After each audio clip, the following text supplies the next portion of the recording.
নমস্কার, আমি তানিয়া, ট্যারোট এবং অ্যাস্ট্রো স্পেশালিস্ট। তো আপনারা ক্লেম করুন এমন একটা জিনিস যেটা আপনারা অনেক দিন ধরে চাইছিলেন এবং সাকসেস পাচ্ছিলেন না।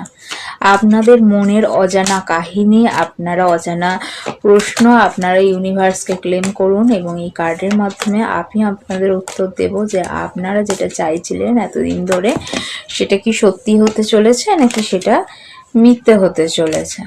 তো চলুন ক্লেম করুন।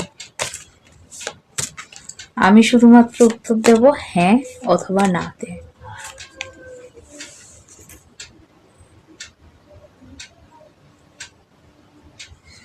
This is a maybe card, অর্থাৎ আপনি যেটা চাইছিলেন, আপনি যেটা পাচ্ছিলেন না, সেটা শুধুমাত্র আপনার ওপরই ডিপেন্ডেন্ট। আপনি যদি চান সেটা হ্যাঁ, আপনি যদি না চান